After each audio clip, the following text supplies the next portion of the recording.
fuck the views. All Yeah. I care about is just touching the right person. We hope it helps one addict, It's a dear friend of mine who actually passed away last year. He's had 20 years clean time up, then relapsed, and Yeah. up in the rooms up here, he used to say, there's a guy walking along the beach and there's starfish everywhere. There's millions of them. Yeah. He looks up ahead and there's another bloke and he's like bending down, picking one up, throwing it in the water. Then he'd walk another 50 metres, bend down, pick one up, throw it in the water. And the guy's looking at him do this for like half an hour and he's going, mate, there's millions of these things. Anyway, he runs up to him and he goes, mate, what are you just picking one up and throwing in the water? You can't save them all. Man looks down, picks one up, throws it in the water, and he goes, well, I saved that one, didn't I? Yeah. No, it's not like you can't save everyone, but if you can save that one person, then it's worth Yes. it. Yeah. That's so good. That's so good. Hi, this is James. Welcome to Slaying Sober, where we tell stories of addiction, recovery, and hope. Wherever you are in your sober journey, know that you do not stand alone. For so long, Sam saw himself as broken. Every system, bullies at school, the police, the courts, and even jail officers, they tried to break him one way or another. And for years, they did. Sam lived the classic gangster lifestyle. A bikie caught up in crime, drugs, guns, women, and money. On the outside, he seemed to have it all. But then came the downfall, the psychosis, the paranoia, and the jail time. Eventually, the so-called brotherhood he once trusted no longer had his back. Sam's transformation is truly remarkable. He's gone from a life full of chaos to one filled with wisdom and calm. Sam is emotionally articulate, vulnerable, and compassionate. We discover the daily habits Sam has built and the hard work he's committed to as part of his recovery journey. Sam seeks peace instead of just chasing happiness. And today, Sam is unbreakable. Hey Sam, welcome to Slaying Sober. Thanks for joining me, mate. Thanks for having me. I really appreciate it. No problems. I've been sort of seeing you on the socials there, mate, and you've been popping up a bit, and I reckon you've got plenty to offer, and I'm really looking forward to getting stuck into your story. Yeah, I'm really grateful to have this opportunity to share my story in a good way and hopefully get it out there to the people. That's it, mate. So tell me, Unbreakable, what does that mean for you? To me, it's, all through addiction, I think we look at ourselves as broken people, and then it doesn't help on top of that from the bullies in primary school, from police, security guards, the court system, the jail officers. They all tried to break me in one form or another. Yes. And now I just find myself that I'm unbreakable now. I've healed all my past traumas, all my pain, all my fears. So try and break me like you can't. So it's that going from broken to unbreakable, and that's what I want to do for people as well. Get them from being in that broken mindset to being unbreakable. Amazing. And you're helping others now in the role as a mentor? Yeah, I am. So it's something I've wanted to do for a long time. It was funny, even during my using, like when I was selling drugs and stuff like that, if people wanted to buy drugs, sweet, I'll sell you the drugs. But if you want to get off the drugs, I'll help you get off the drugs as well. Yeah. People are like, what? You're losing a customer. And to me, it's like, but we didn't choose to be addicts. Yeah. So if someone wants that opportunity to be able to get off the drugs or get off the alcohol, why not give them that chance? Amazing. And those active service as well helps you stay clean? 100%. I think that's a massive thing, and that's a good thing about the rooms and stuff like that, is that it gives you the chance to be of service to others, whether it's, even if you're not sponsoring someone, even if it's just sharing your story, because sharing your story can help someone, because what you've been through, I guarantee you someone else has gone through and they've done it without picking up. So if you can share what you've done, then you can help someone else, and that's been a service to them. Amazing. So let's start from the start. Tell us about young Sam. Where did you grow up? So I was born in Canberra. Yep. ACT. And then when I was one, my parents split up, separated, divorced. Yep. So I don't really remember having that father figure around for a long time. Mm. Then we started sort of moving. We, mum, single mum, three kids.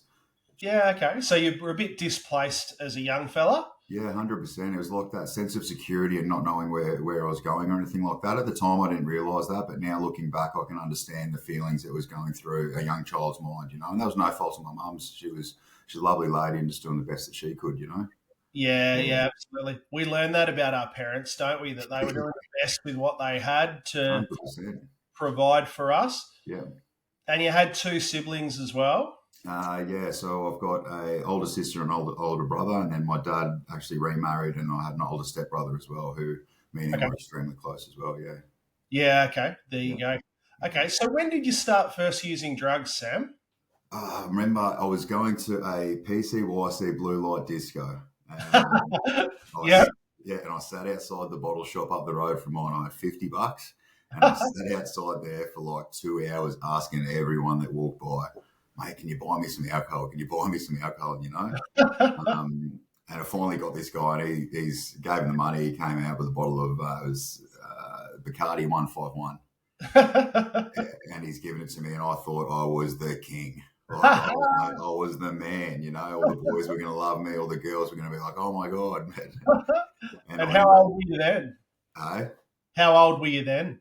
12, 13 years old. Yeah, right. Yeah, And how yeah. did that night end for you? Mate, throwing up all over the pool table in the PCYC. Oh, Yeah. no. Mate, the police were there. They've called my mum. Mum's had to come pick me up. And, I don't know what was worse, the hangover or her yelling at me. Like, it was a Yeah. full-on night, yeah. That was like a thing, wasn't it, in the 80s and 90s, the blue light discos, and It the was a spot police to get be. on, didn't they? Yeah, it was the spot to be. Like, it was just, we found out about them and then everyone was there, like the who's who of of primary school. Yeah. I Yeah. wonder what that was all about. Was it like the police trying to engage in community, or trying to work out who was going to be trouble down the track? Or It's probably, yeah, you said, yeah, I didn't think of it like that, but that actually makes sense, It's like, yeah, yeah, 100%. keep your enemies close. Yeah. Yeah.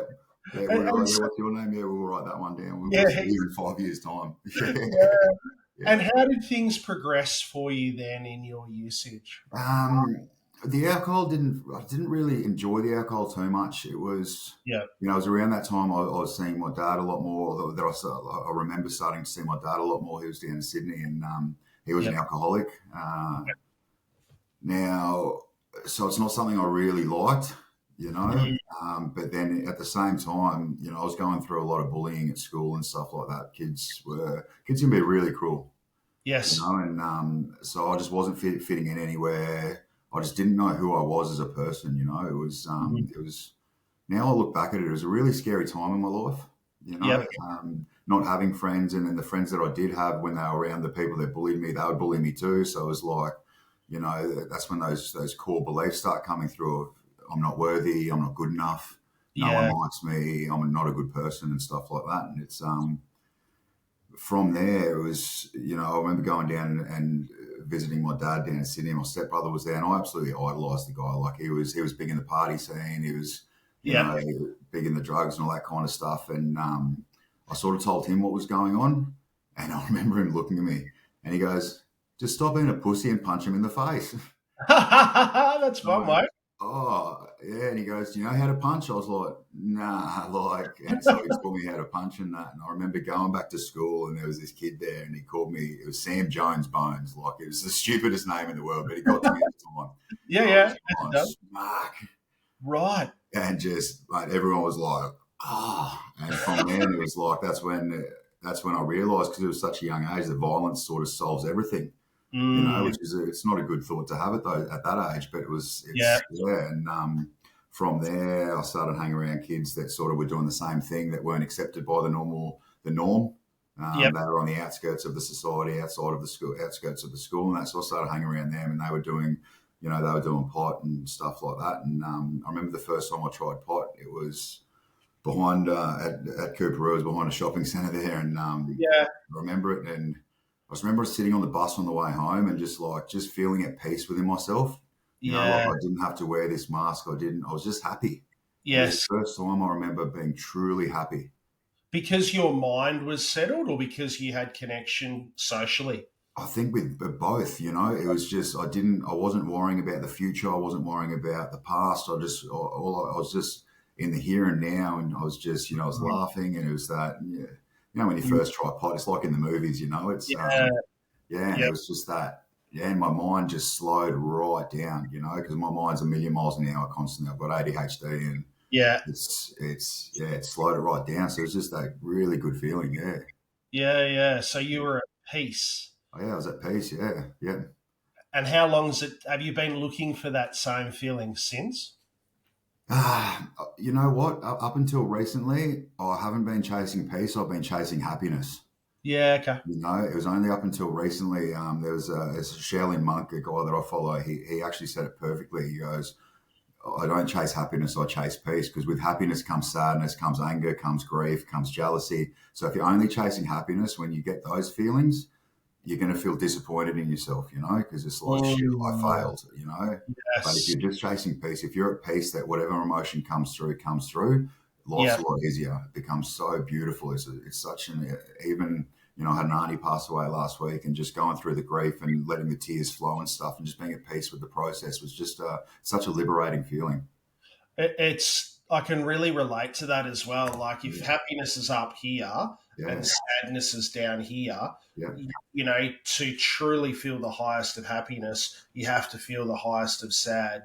yeah, By nature, you need to have that full sort of spectrum. yeah, Um, I look at it like chasing contentment is something that yeah, I've worked at a lot, yeah. where you just sit in the middle a lot more, Perfect. Yeah, and you're either content or you feel discontent, yeah. which I find, like, I feel those feelings in my body, whether they're in here or up here.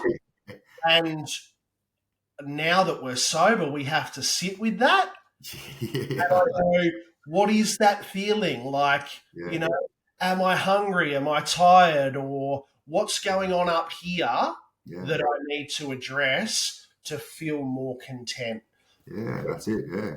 And it's a beautiful feeling to feel content. Yeah, it is. Yeah, it is. And it's like if you look at, and it's even like with sad or with depression and anxiety, if you really sit there and focus on where it's coming from, depression's really all depression is thinking about the past, and all Yeah. anxiety is thinking about the future. So it's like Mm, if you just realize, okay, well, why am I feeling sad right now? Oh shit, I'm feeling regret about, the conversation I had yesterday with my wife or with whatever it is. yep. We'll do the 5, 4, 3, 2, 1. What's five things around me? Four things I can hear. Three, stuff like that. Just bring Yeah. yourself to the moment. Yeah. Yes. Yeah, because the present is a gift. 100%. Yeah. Yeah. Mm, Yeah. amazing. So tell me, after your first experience where it was really good to Yeah. try drugs for the first time and feel connected, how did things escalate from there? So I went and visited my brother, went down to Sydney again and saw my dad and was visiting my brother. And as I said, I really idolized the person that he was. Mm, He was just a person going through his own dramas and his own emotions at the time as well. yes. Um, so there's no blame on him whatsoever. He was a beautiful person. He was doing speed and that old school, like oxblood and stuff like that. And I remember talking to him, and he's like, "Mate, I can send this stuff up to you." I was like, "Okay, sweet." So he started sending it up to me. I was selling it a bit, and then this is year 8, year 9, Yep. and from there, yeah, it was just I loved it. The speed was just that next level of, I thought the pot could make me happy, but then when I got on the speed, it was like I could stay awake for 4 days and be happy. Like, Yeah, yeah, yeah. like it was just Prolong your happiness. prolong the happiness, and when the come down came, it was just like, I hate this, I need more. Yeah. So it's that vicious cycle of just going like, I love this feeling so much, I don't ever want to not feel it, and then the come down hits you, and it's like, fuck this, I need to run. Like I Yeah. cannot handle this. Yep. Yeah, So you looked up to your stepbrother, yeah, yeah, yeah, and he was involved in this world of, moving drugs and selling yeah, drugs yeah, as well. yeah. And you sort of entered that world. Yeah, and that's when I realised that at that young age that you could make money from it.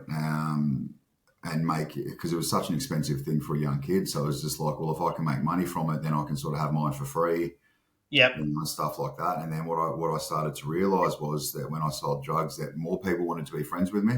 Yeah. It Yeah. was always that, because I was bullied so heavily in primary school, and even the start of the first year of high school, and that it was just kind of, I was always chasing. I always wanted to have friends. That's all I want. I want that connection with people, and I didn't have it. So when I started selling drugs, and when I started hanging around, these other people going through the same things as I was, I felt that connection. Yes. Even though I look at it now and I realise that the connection was wrong on so many different levels, but at the time, to me, it was real connection. Yeah. Yeah. Yeah. Of course, it feels that way. Yeah. It's like even now, even in adults going through addiction and stuff like that, your friends are your friends. Like, that's because you feel they're there for you and stuff like that. But when you finally get clean and sober and you look back at them and you just go, shit, we were just feeding off each other, like, Yeah. Enabling each other. 100%, yeah. And so, did you always use drugs problematically? Yeah. Yep. Yeah, there wasn't. So during my last few years of using, it wasn't, but up until then, it was my whole life. It was one thing or another, and even when it wasn't drugs, it was always a behaviour of some sort, and it was a negative behaviour. That it was that gratification, that feel good, that dopamine release. Like the womanising. I was unfortunately a bad womanizer, because it was that. It was I finally realised that I wasn't an ugly person, and when I talk to girls, this makes me feel good. So it was like, I was going to do this all the time as well. Yes. And, even shopping, like I had, my shoe collection was out of control. It's ridiculous, And what is it with drug dealers and shoe connections? It's a weird thing. Yeah, it's like I've still got quite a few pairs of shoes, but it's not as bad as what it used to be. I can't afford it to be like that anymore. But it's that's what I found. It's that addiction manifests itself in so many different ways. Of And course. it's crazy, some of the behaviours that manifest just from us not feeling good and stuff like that. It's like there's that Dr. Gabor Mate, a wonderful man. He talks about he had an addiction buying CDs. Yeah. Mate, he had cupboards full. He used to have to hide them in the attic and stuff because his missus would find them and blow up. And like it was just, and it was a good addiction to an extent, but it was still affecting his life, and that obsession, that compulsion and stuff like that we feel, he was feeling the same thing. So what do you think that is? What are we trying to fill there?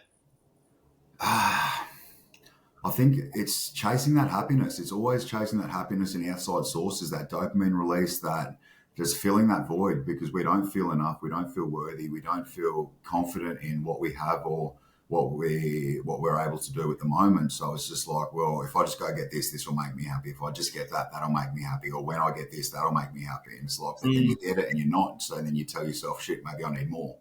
Yes. It's that. It's just that addiction to more. Yeah, it's funny. Like when I was inactive, I've always been able to keep my head above water. I've had my own business. From the outside, I suppose I'm a functional addict. Yeah.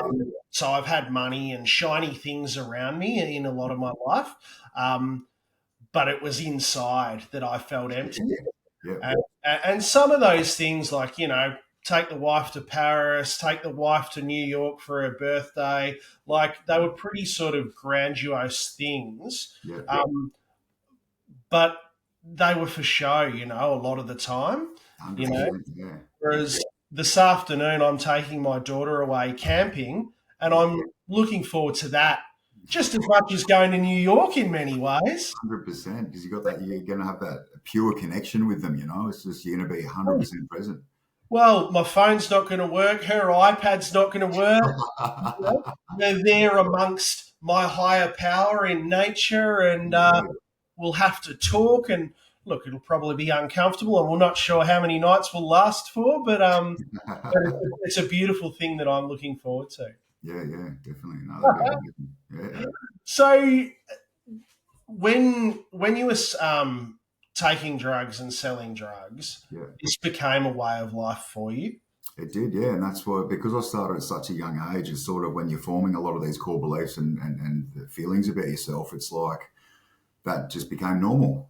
Mm. I didn't understand that you didn't have to go out and fight. You didn't have to go out and use drugs. You didn't have to, do all this negative behaviors to feel good about yourself. I just thought that's what people do, and all these people in high paying jobs and stuff, they're just hiding it. And Yeah. that was my thinking, and then the people that I knew that didn't use drugs and were happy, I just thought they were frauds. Like, no one's Yeah. happy. Like, you're Yeah. full of Yeah. shit. No one wants to go to work from 9 to 5. Like, mate, look at you. You're miserable. You're playing at the park with your kids all day. What a loser. Like, he doesn't know what he's missing out on. Here I am, mate, balling, got this. I can go to the casino anytime, buy whatever I want, thinking I'm living life. Yes. Yeah, Yeah. And you attracted like-minded and similar people? 100%. It was yet again, it's that because I had that core belief that I wasn't a good person. So Yeah. I attracted like-minded people. Whatever energy level you're portraying and vibrations you're putting out to the world is going to attract the same ones back. Yeah. So it's, I just thought these people were my friends. They're going through the same stuff as me. They accepted me for who I was. Yeah. And that Yeah. acceptance is a big thing. That was a huge thing for me, especially that goes a lot back to the bullying and stuff like that. And even my parents divorcing at such a young age, the trauma I had around that was, but just being accepted was just what I wanted, and I thought these people accepted me, because I had this mask on that told the world, don't fuck with me, don't come near me. And these people had the same one on. We were friends. Yeah. So how did that work with your connections there? Did that go into like gang-related stuff? Did you feel Yeah. So it started. There's a part I sort of missed out in the story. So when I was 13, I got expelled from my first high school. Yep. And mum's like, you're too much for me at the moment. I'm going to go send you. You're going to go live with your dad. And he had left Sydney at the time. He was 32 years in the military. Yep. He was living in New York City at the time. He was a defence attaché for United Nations for the Australian Army. So Yeah, I was right. to New York for 11 months and lived with him. And when I was over there, he was supposed to sort me out, but he was an alcoholic and going through his own issues and a workaholic. Yes. So I ran wild over there and was hanging around with sort of gangs and stuff over there. And I was like the token white boy. the Aussie guy. Yeah, because I came from Australia where like people had knives and that, and no one had guns. Like, so I just had no fear. And next minute, like, I get into a fight with someone, and then someone's going, mate, he's a full-blown blood, that guy. And so I'm like, mate, if I knew that, I probably wouldn't have fought the guy. But I'm like, I'm from Australia, mate. Like, wow. So just all these guys took me under their wings. And then, when I got expelled from school over there, after about 9 months, I think I lasted. Yeah. And Dad was like, no, you're too much for me. You're going back to your mum. Wow. So I came back to Australia, and that's when, I started. It was, I hung around this, what do we call ourselves? HPB, the Hawthorne Park Boys. One of the boys lived next to Hawthorne Park, and we used to sit there, drink, take drugs. Anyone that walked through would, whose turn is it to go fight? Yeah, yours, all right, sweet, run over, go. Terrorise them. And and then it just escalated from there, up until, in my 20s and stuff. And I started, I had some clean time up in my 20s. Or what I thought was clean time, I was still going out partying every weekend on the pills, whatever I could grab, And then when I relapsed, and I started hanging around old friends, and that's when I became part of the bike club. So okay, yep. And did they provide you what you felt that you needed, like a layer of protection and being wanted? It wasn't so much the protection; it was more the that brotherhood, that camaraderie.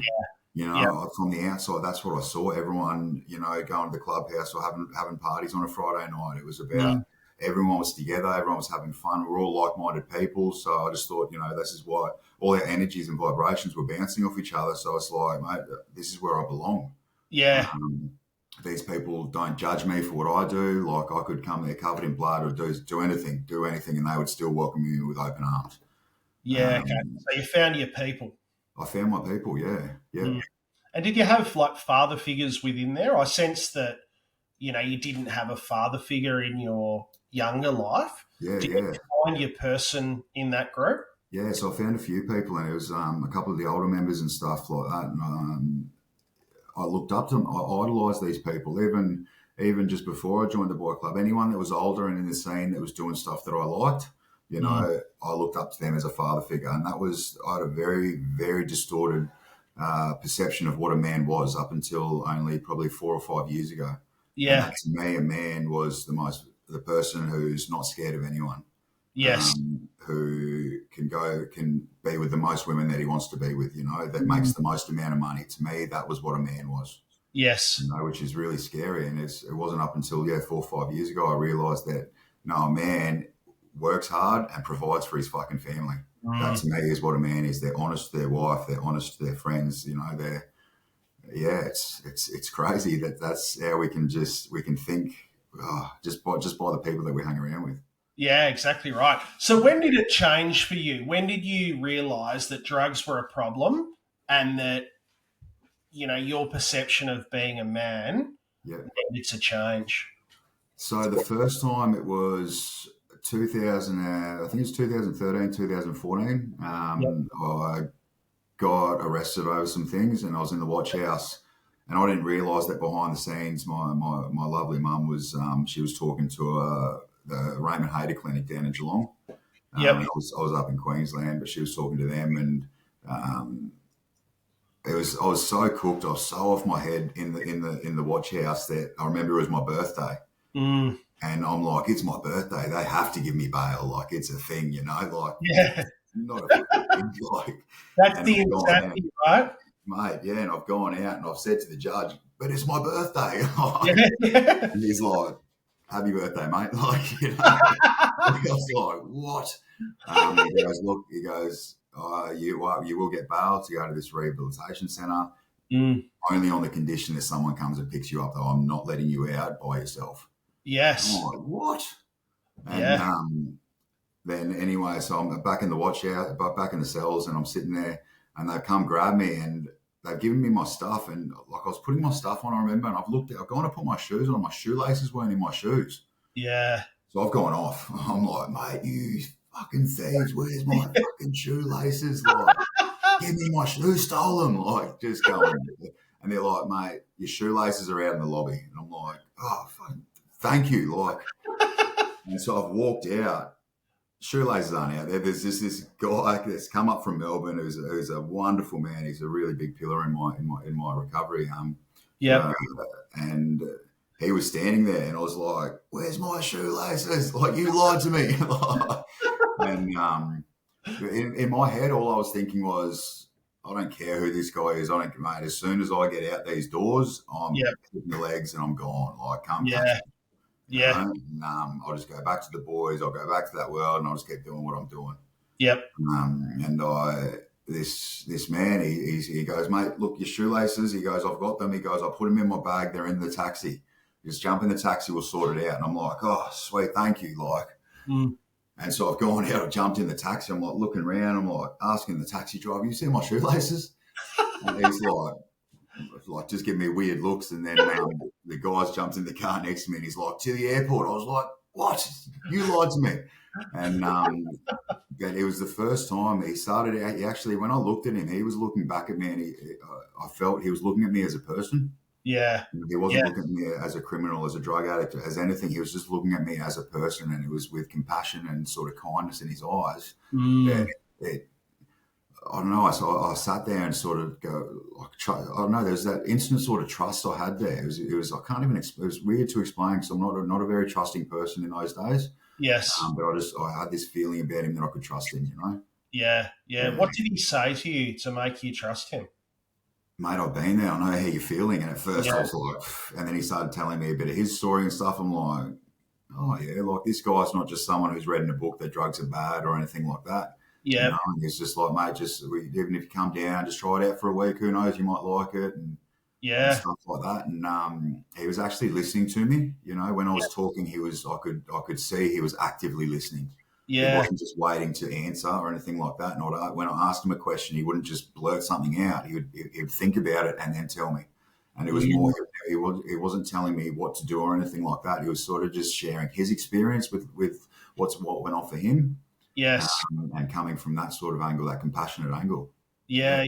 And talking from experience, shared experience. 100%, yeah.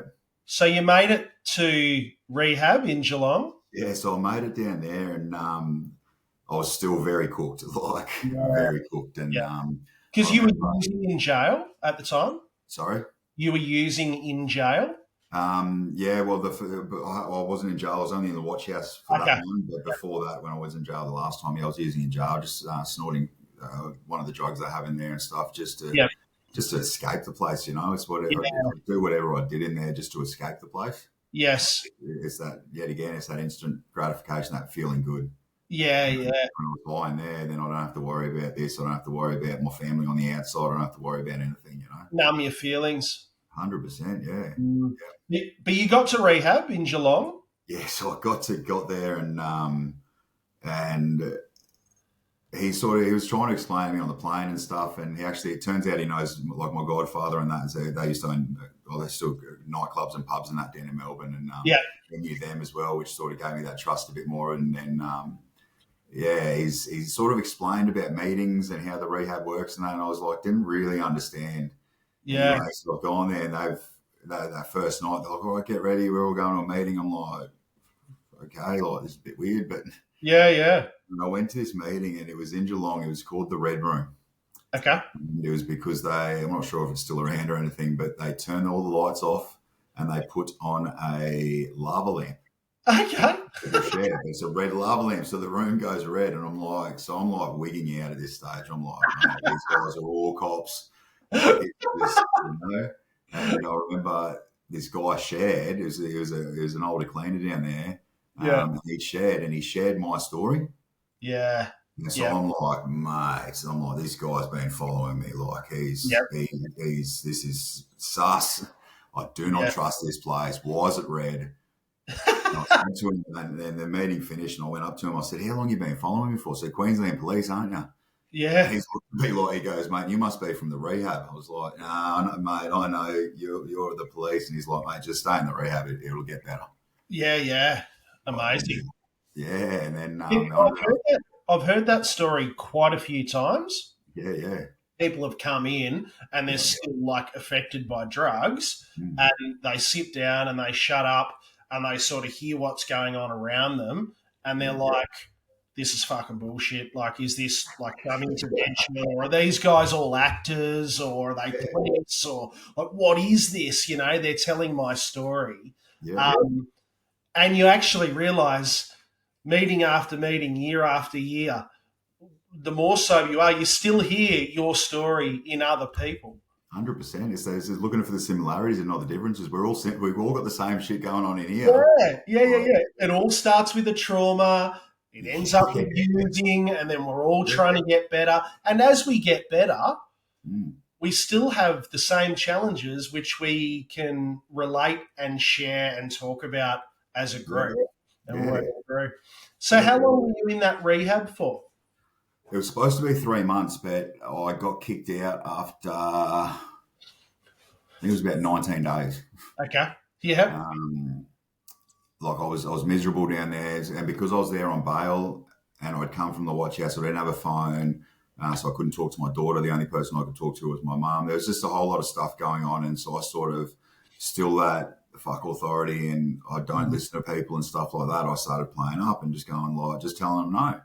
Yes. You know, like, you've got to do this. You've got to write. You know, they told me one night you've got to write 500 words tonight on what you did and why it was wrong and an apology. Okay. Yeah. Next morning comes in group check-in. Where's your apology? I'm not doing it. Okay, Yeah. well, it's 1,000 words. Okay, sweet. Next day, where's your 1,000 words, mate? I didn't do 500. Do you really think I'm doing 1,000? Like, you know, and they're like, all right, 2,000 words then, mate. You're not listening to me. I didn't do 500. I'm not doing 1,000. There's no chance I'm doing 2,000 words. Yes. Like, you just jam that where you can jam it and keep doing me, you know? Yeah. And then all of a sudden they're like, oh, you know, Sam, can you come to your room for a second? I went in there. They said, mate, pack your stuff. I was like, what? And Yeah. like, mate, you leave. Like, we don't want you here anymore. Mm. I was like, okay, well, can I get some money or something? Like, you know, I come from the watch house, don't have a wallet, no phone. They said, no, see you later. Yeah, right. Okay, so I'm in Geelong with a suitcase going like, shit. Right. What am I going to do? You know, and what did you do? So I just kept walking and walking because we used to go on morning walks and stuff. And I remember seeing a phone box somewhere. So I kept walking until I found this phone box, and I called Mama, and mate, I still remember hearing her voice that day. Like, she was broken, you know, and she was Yeah. Like, please go back. I'm like, they don't want me back. Like I said, don't worry. By that stage, I thought that, the meetings, I'd come to find I liked the meetings. They kept me clean, and I Mm, was starting to sort of find out a lot of stuff about myself. yeah. You were Uh, learning about yourself. yeah, and then I realised then as well, this rehab, like, you're paying 30 grand to go to free meetings. Yeah, yeah, yeah. Like, it's yeah, that's all it is, and it's So I was like, I was trying to explain to her, but obviously I'd broken her trust that many times Yes. over the years. And how old was I then? I was about 24, maybe. Hmm. Um, this has been going on for 12 years of just getting clean, using, getting arrested, doing just breaking her trust over and over again. So she was broken. And she Yeah. said, right, she goes, if you're coming back to Queensland, she goes, you're coming to stay with me, Mm, and you are doing these meetings that you go to, and you're just doing that. And I'm yeah. very grateful that I had such a supportive mum. She's a beautiful lady, and Sounds like an angel. oh, she really is. And Yeah. like, she's always had my back no matter what. And that was the other thing that they did at the rehab as well, because when I started playing up, they said, oh, look, your mum doesn't want to talk to you anymore. I was like, my mum always wants to talk to me, like Yeah. jail, hospitals, rehabs, everything. Mum always takes my calls, and they're like, nah, she doesn't want to talk to you. And that's Right. that's another reason why I was playing up. And turns out it wasn't true. She did want to talk to me. They just told her, oh, look, maybe if we tell him that you don't want to talk to him, he might behave a little bit more and stuff. But anyway, Sounds like a pretty hard ass rehab. mate, it was pretty full on. It was But some yeah. people need that, right? Oh, yeah, definitely. Don't get me wrong. It's good for some people, but it's like they're trying to paint everyone with the same brush again. It's like that's when you got to sort of sit back and look and go, okay, well, this guy, he's coming from a criminal lifestyle. He's done a bit of jail. He doesn't like authority. Maybe we can come at him from a different angle. Still have the same rules, but Yeah. not tell him what to do. Ask him what to do. Yeah.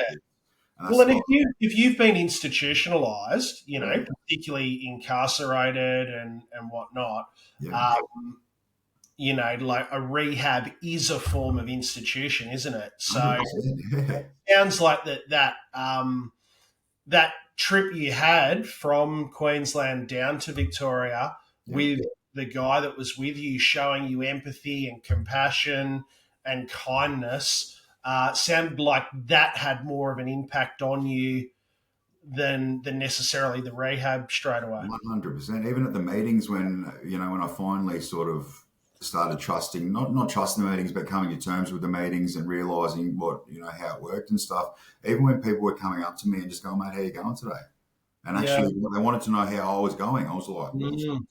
are you genuine? Like, Yeah. no way. Like, you just want to make small talk and stuff. But it's like, no, they genuinely care how you going that day. And it was just, that's what was Yeah. giving me that it was like that love I'd been longing for so long from people was just, Yeah. was what was filling me. Yeah.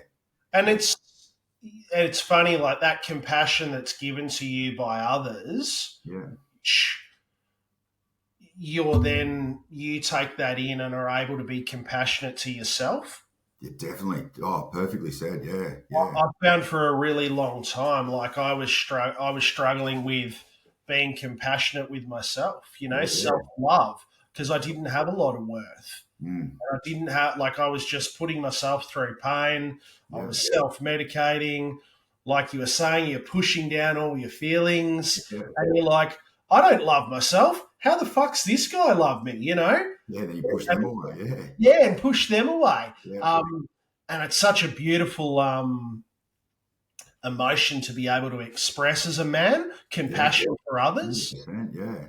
So That's what I love is, as a guy says this quote, it takes more courage to be vulnerable than it does to be a gangster. Because yeah, anyone can put that mask on, but we all know what you're hiding behind. What's hiding mm, behind that mask is that fear, is everything. mm, To actually come out and actually, share tears with another person and actually be compassionate. That yeah, takes some courage. Yeah. yeah. Oh well, I mean, and you're doing it today, right? Like Mm, you're opening that door of vulnerability, mm. um, and you'll get rewarded by the help that you give to others as Yeah, well, yeah, yeah. which is really exciting. Yeah. So you went back to Queensland. Yeah, so it was a mission, I'm telling you, because I had no money, nothing, and then I just had mum on the phone. So she's trying to. So I caught a train from Melbourne from Geelong to Melbourne. And I went and saw this guy that came and picked me up from the rehab, from the watch house in Brisbane. And he's like, mate, he goes, I tried. He goes, I'm sorry, but like, he goes, fuck. And I think him and mum sort of did something, and then they got me on a plane. He goes, look, I'll get you a taxi. He goes, here's some money for the taxi. Got to the airport, got on a flight, and I got back up to Queensland, and mum was there waiting for me, and To rescue you. Yeah. Put it that, mums. 100%, yeah. And it was then she picked me up from Brisbane Airport, and she was living at Noosa at the time, so it was a fairly decent drive from Brisbane to Noosa. And the whole time, I just remember sort of talking to her about what this man had done for me and what these meetings were doing for me, And she made that commitment there, and she said, well, obviously she needed to see the action. The words just weren't enough, which is completely fair for people coming out of addiction, because our words and our actions have been proven them wrong so many times, So she made that commitment. She would, and I didn't have a driver's license either. Like, I'd always just driven around stolen cars or anything like that. And or I'd drive around in normal cars and just not pull over if the police wanted to pull me over later, And and then so she made that commitment. She was driving me to meetings every single night, Some of these meetings were an hour away, and she's just, she made her coffee in the car. She'd just sit in the car, read her book, and I'd go in and then come out. She was there waiting for me, And, bless her. Yeah. So how many meetings, you were going to meetings every day? Every day. Yeah. Yep. I was doing one meeting a day, and because up in Noosa, there was only one meeting in Noosa. The rest were down on the Sunshine Coast in like Maroochydore and stuff, which was about a 45-minute, sometimes an hour drive, depending where. Yeah. But yeah, she made that commitment that she would take me every single day. Yeah. Bless. Yeah. And so you maintained being clean from there? Yeah. So there was a couple of years. I got up a couple of years, and but I was, as soon as I got my license and I sort of was out of home a bit more, I started, like, I was still hanging around these guys. I was still doing this. I was still doing that. Like, it's like, but I started justifying. Well, it got a little bit worse because I could justify it to myself more. If I went and did a home invasion on a drug dealer that night or that day, if I went to a meeting that night, then it's okay because I've released the guilt from myself, Yeah. It's like if I went and sold drugs to someone, then I could go to a meeting that night. And because I helped someone else with my story, it's okay. It sort of cancels each other out. Like, it was just, I was the king of justification. Were you using as well as selling? No, I wasn't using at that time, just selling and stuff. And then it didn't take long though then I started, even at the meetings, I started looking at the differences and not the similarities. Yeah. I was doing step work. I was doing all the suggested things, but it just, still selling drugs on the side. Yeah, it still wasn't enough because I still hadn't got to the core root of what I was using. Yeah. And that's when I realised that. And I'm not saying there's anything wrong with Twilme. I love what they do for a lot of people around the world and stuff, but there needs to be a bit more work on that core root of using in that first place, If they can, in my opinion, this, the 12 steps gets all your trauma and your pain and your fear and your shame out of you. Yep. But then what do you do with that? Yeah. So if you're not, because I find a lot of people, they sort of, they rely on one thing to keep them in recovery. So when that one thing gets taken away, you're gone. And so that's what happened with me, because that one thing got taken away, which was the meetings then, and I always had drugs around me and all that. My friends were drug dealers and all of that stuff. It was just like, all right, sweet. Because that was the only thing that was keeping me really clean was the meetings. Yes. And, yep. And then once you stopped going, you relapsed. 100%, and that's what it's kind of scary. And I talked to a few people about it. Like, I only do one meeting, maybe a week, every 2-3 weeks. The men's meeting up here, and just for that connection and that service. But it's scary when I see people in there and they're just like, mate, I 5, 6, 7 years clean time up, still going to meetings every single day because they're scared that if they stop going to those meetings that they're going to go out and relapse, Yeah. It's like you've got to have other things you can rely on, because if those meetings get taken away, what are you going to do? So what are those other things and what are those other tools that you use, Sam, to stay clean These days is, it was all about getting down to that core root of why I used in the first place. Yep. Which was going back to my childhood, that trauma and that pain and shame of, my parents divorcing when I was young. My conscious brain can tell me, well, they just weren't getting along. That's life. That's marriage. It's better they were apart than they were together. But our subconscious tells us, because we can't even voice it at that age, 1 year old and stuff, we can't voice it. Our subconscious tells us we're not lovable. we're not Yeah. important, you know. Yeah. And when our parent, or like if our parents are going to work, so mum was a single mum, she had to go to work. You Yeah. know, she had to keep a roof over her head. She had to keep food on the table, so she's got to work. But in my head then, or in any child's head then, it's like, well, work's more important than I am. Yeah. You Yeah. know, I'm just not important to that person. That's what the trauma is. It's that story we tell ourselves inside. And that's Mm. what we do is we chase our whole life is feeling to feel worthy, to feel loved, to feel happy. Is Yeah. we just look in all these outside sources. Yes. Yeah, it's like if you look at people like our parents' generation, how they, they're supposed to retire. They never retire. Like the dad's still working at 75 years. Like my dad's 70 and he's still working. Yeah. Right. Yeah. Like he calls himself in retirement. I'm like, you're not. You're working 5 days a week. You're in your suit every day. Like you're not in retirement. And it's Yeah. because, if you look at their generation, when they were growing up, their kids were to be seen and not heard. Yes. But then finally, when they get older and they get a job and they're important, they're noticed, it's like that's that feel good for them. Instead of picking up drugs, they pick up work.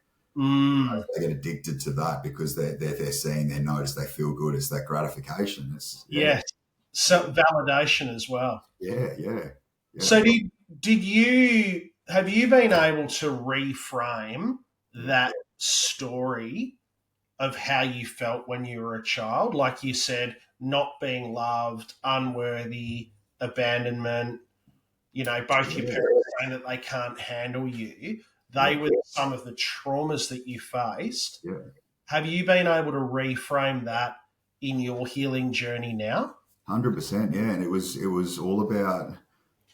So I did the normal therapy and stuff like that, which I found worked to a certain degree. But then I got to the point of that. Well, why do I need to go to therapy for years? If therapy works, why are we still talking about the same thing 6 years later? Yeah, Like you were talking about talk therapy. Yeah, talk therapy. Yeah, and it's. Then I realised it's talk therapy is good because once you can name something, it takes a bit of power away from it. But then there's got to be something else, and that's where that somatic therapy comes in. Because releasing it from our nervous system. It's like when we get triggered. When you get triggered by something, you normally start. You're getting the hot flushes. Your heart starts going fast. You feel it in your tummy. That's because it's your nervous system getting triggered, and then the emotions come out. So Yes. it's like it's we can release it from our head, but if we don't release it from inside of us, then it's that's why people can get 10, 15 years clean time up. If they don't get to that core root of why they used in the first place, they're a bad day away of breaking a shoelace and going, oh, nah, getting triggered again and going and doing what they do. So talk to me about somatic release. Yeah. So and how you would do that and how that's helped you. So with somatic therapy, there's so many different types. There's somatic yoga, EMDR, like the rapid eye movement, breath work, meditation. It's different types of meditation, but the one that really worked for me was the breath work. Yes. And when I found the 9D breath work, that was the experience I had with 9D breath work. It's giving me goosebumps right now. It is like I was bawling my eyes out. I don't even know where this stuff was coming from. I was bawling my eyes out. My whole body was like shaking. It was all this energy inside of me just trying to just come out, And then in the end, it was like I let this big scream out. And it was, once I did that, I sort of laid there for a bit. And then I was in that theta brainwave state. And I just felt, that was the first time I felt at peace. Yeah. I dropped the ego, because the ego is something that keeps us safe for so long. That was the hardest thing for me to drop. I still, if someone stared at me the wrong way in the gym, I'd do head miles over it. Yeah, With my wife's like, no, let's just go, rah. So we'd go, but then the whole way home, I'd just be like, you are fucking weak. You should have gone and smashed his head in. Like, what? You're not a man. Or this, like, that's the ego talking to us, Yeah. Well, it's a mirror image. It's a reflection of what's going on inside your head. Like 100%, yeah. Violent to someone. Yeah. I find even like my violence is usually verbal or passive aggressive or whatever. That's a mirror image of me having a shit day, 100%, yeah. That's So, it. You go. Yeah, we don't know what anyone else is going through at that stage. Yeah. It's like, someone may be rude to us walking down the street, but their mum might have just died. Like, so who are we to just go off at them? It's just try and be compassionate to everyone. Look, everyone's going through something. Just let them deal with it their own way. 100%. So tell me, in this, let's go back to that 9D work. Yeah. So from what I've seen videos, it's headphones Yeah, so it's highlights. yeah, so it's nine dimensional therapy. So there's binaural beats going on. There's 432 hertz tuning going on. There's coaching. There's hypnotherapy. There's affirmations. And there's a couple of other things like the music that they're playing in the background. So they got the binaural beats playing over another beat, and it's all. So it's not just focus, and then you got the somatic breathing. So it's not just the breath work; it's the hypnotherapy as well. So it's going straight into your subconscious mind, and it's also going into your body. Yes. Yeah, Yep. and that's why it's such a powerful thing. Like I've actually just I've started the facilitator training now to become an breathwork facilitator. Yeah, I did. I signed up yesterday, and that's something I'm really looking forward to hopefully help people on their journey as well. But it's having all those things come together. It does. And then you release, like, a gush of tears or a breath or a yell or whatever. It's sort of like pushing your trauma out to a certain degree. Yeah. So what happens is it's like you got this trauma cycle like this, and generally when it starts, if you deal with it the right way, then you can sort of close off the trauma cycle. But what we do, if we've never been taught the right way, is it sort of gets around to here. And then it gets stuck. That's where it gets stuck inside the body because we haven't released it. So it's like if you find you're going through a stressful event or something like that, it's like, I tell my daughter now, if you're going through something stressful, you get angry with someone, go for a run, go for a walk, go to the backyard and yell. Just release that because energies. I'm a big thing. I've got a big thing for energy, and it's like all this energy just bounces around inside of us. If we don't release it somehow, guess what? It's going to stay bouncing around inside of us. Yes, it's going to manifest itself in never a good way. And then that becomes, so you're sort of releasing this tension or this trauma or this whatever, and then this has become part of your practice. Yeah. So I've got a pretty strict routine. Like I think that's why I've done so well in jail and stuff like that, because when I've got a routine, I do well. It's when I don't have a routine, that's when I can start going, oh, well, I don't need to do this, I don't need to do that. And all of a sudden my traumas or behaviors and stress have manifested back into addiction or back into something else, So that's, every morning I wake up anywhere between 5 to 6:30, I find is a bit of a sleep in for me these days. Yeah. I wake up, I go downstairs, kettle on, make my coffee, then I go out and I write a gratitude and self-worth list. Yes. So I write 3 things that I'm grateful for, and not just not what I'm grateful for, why I'm grateful for those things. I'm grateful that I woke up today because it gives me the opportunity to be around for people and be of service to people. Yes. I can spend time with my family. That's so. And then I write 5 things I love about myself. So it's just something I'm self-conscious about that day. Like if I look and I've got greys on my beard and I've got greys on the side. So I literally wrote this morning, I love my grey hairs. Just like, it's a silver fox. Yeah, it is. It's the George Clooney effect, So good, mate. Yeah, and it's that because our words are so powerful. And that's what a lot of people don't realise. Like what you were saying earlier about, how you can run yourself down and stuff is there's 2,000 words in the English language, right? That you can use to describe yourself. Yep. There's 12 out of 2,000 words. It's on average about 12 we use to describe ourselves. Guess how many of those words are negative words? More than half? Between 8 and 10. Yeah. So there's 2 to 4 words we use about ourselves. That's why it's like when I think about it now, it's like when someone tries and runs me down, I'm like, mate, I've told myself a lot worse than that. Like, is that all you've got? Really? Is that all you've got? Like, it's, and so if we can change those words we talk about ourselves, mate, we're winning.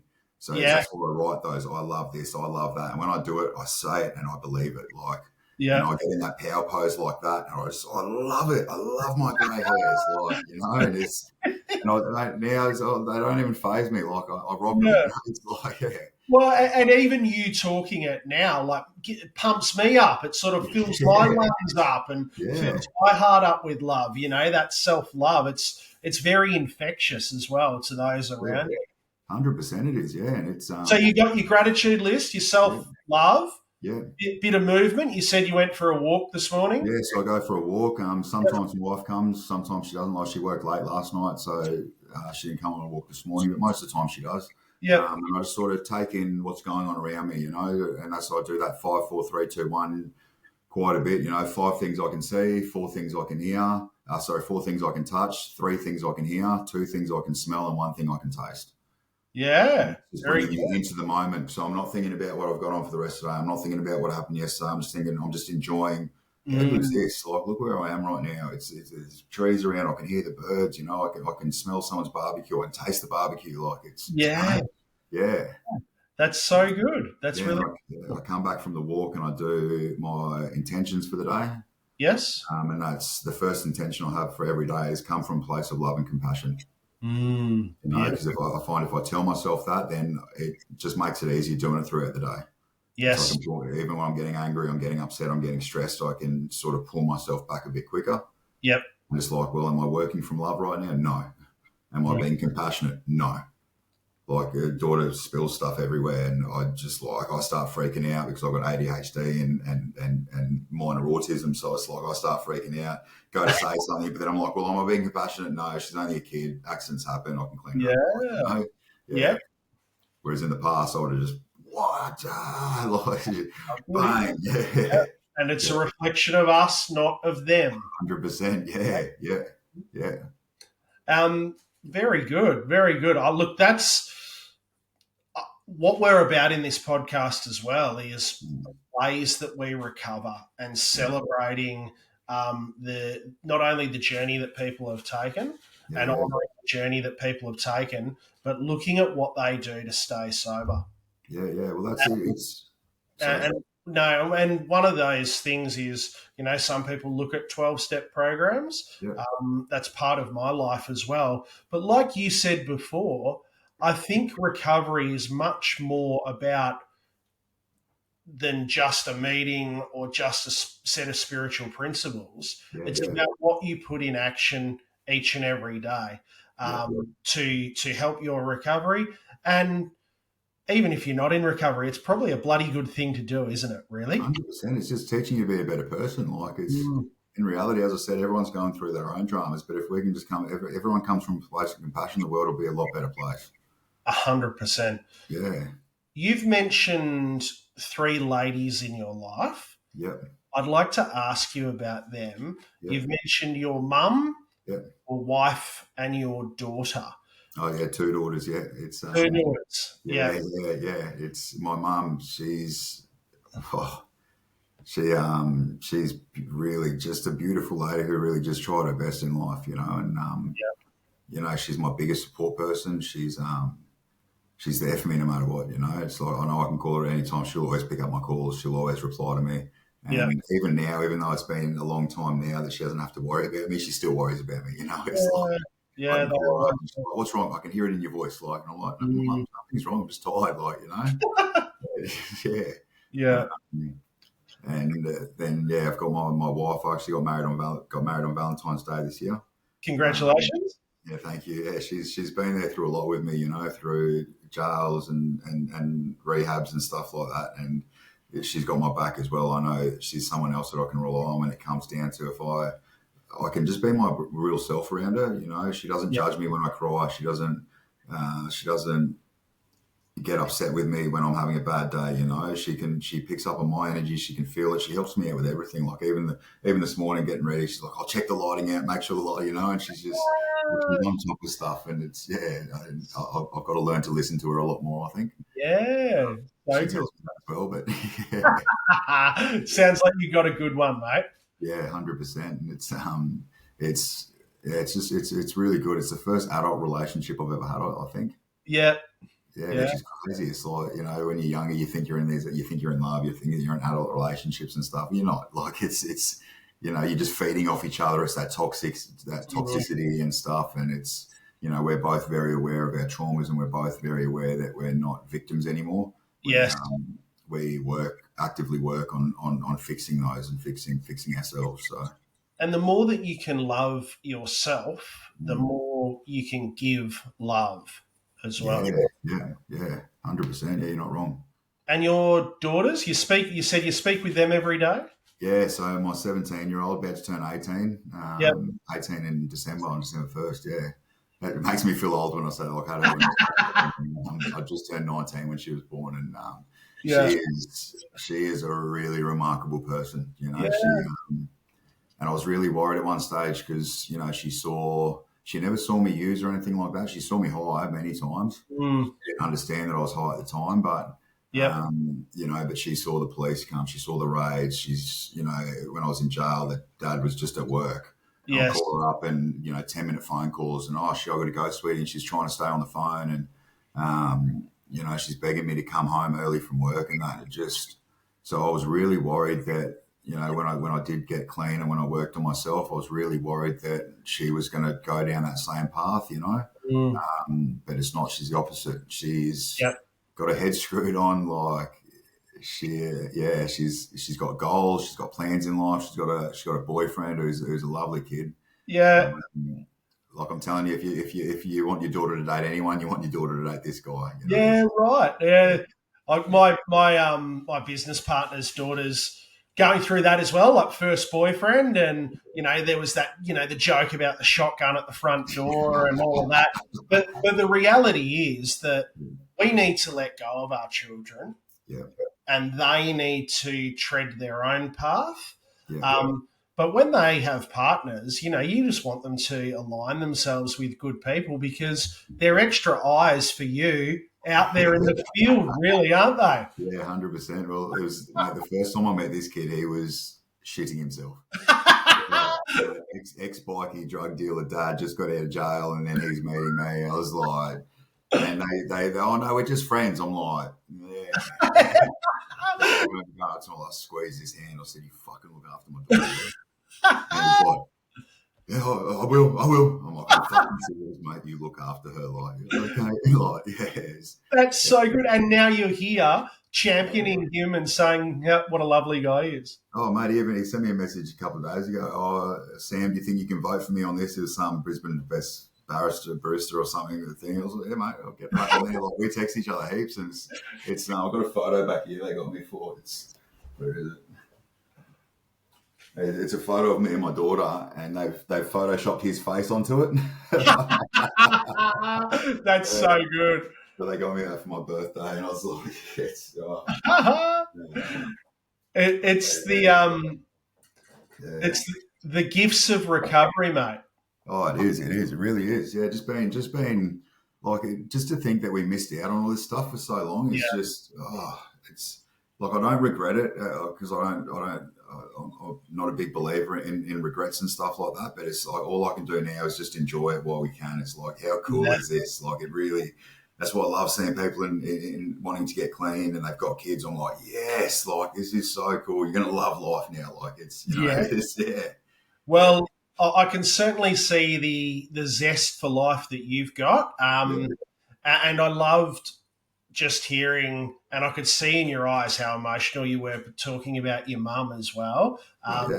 It's, I bet you, I don't know whether you would have looked at it 5 years ago, in and out of jail, drug dealing, and to then see this emotion in your eyes talking about your mum and these really important women in your life is another sign of vulnerability as well. 100%, yeah. Even with my youngest daughter, she's you know, she was going through her own stuff, and when I got out of jail, she was you know, she wasn't studying, she refused to read books and all this kind of stuff. And then when I finally became present and was helping her through stuff, it's like now we've got to hide her books off her at night time, because otherwise we go in the room, it's 10 o'clock at night, she's in there reading, and it's like, you know, and she's getting straight A's. She got school captain this year. Yeah, right. It said school captain. Yeah. You went down there shaking some hands, were you, mate? Scaring people. Mate, I still rock up to school, and I've still got the big gold chains, and that's my personal. I love gold. Yeah. I can still sort of have that look sometimes, and it's like that's what I said to a teacher last year. I was like, mate, I got expelled from like 7 high schools. Yeah, so, you know, I've done jail, I've done this, I've done that, and I said, now my daughter's school captain. Yeah, mate, you must be so proud. Oh, phenomenal! Yeah, and that all comes from just us being present. So. Because that's what kids need, is they not just the feminine energy from their mums, they need that masculine energy as well. They need a good mixture of both, and when they do, that's when they thrive. Yes, yeah, absolutely. They need both for sure. Amazing. And you're clearly well-read and, educating yourself in your life as well, which means you can help people from the point of experience and knowledge, which is really powerful. 100%. That was that. It was the nerds sort of didn't like me in school and that because it was like I was always wagging, I was always fighting, doing drugs, but I'd still pass all my subjects. Yeah. And I was sort of, I don't know. I remember as I was saying, year 8, year 9 when I was on the speed. Man, I had nothing else to do, so I'd pick up my maths textbook. It's it. I'd be in my room on my maths textbook, just filling it out, answers. And it's like, I don't know if that's why I became such a successful drug dealer with numbers and that, because I was always good with numbers. But it's just, it was like, who does that? I find that, the dealers that I meet are usually pretty high functioning, pretty smart people in some capacity, because you've got to be able to run business, keep your head above water, 100%. be personable, all of those things. Yeah. And I've got no doubt that you will have great success in whatever you do moving forward, Sam. And I've really enjoyed today's conversation. I'm really grateful for it. And I'll look forward to watching you and your continued success. Yeah, no, I appreciate you giving me the opportunity and stuff. And thanks for joining me, Sam. I really appreciate it. No, thank you. Cheers, mate. Thanks for joining us today on Slaying Sober. If you're sober curious, in addiction, or know someone who could benefit from listening, please share this episode with them. Jump over to Instagram and say g'day at Slaying Sober Pod, and follow us on Spotify to hear the latest episodes come out. Until then, keep slaying sober.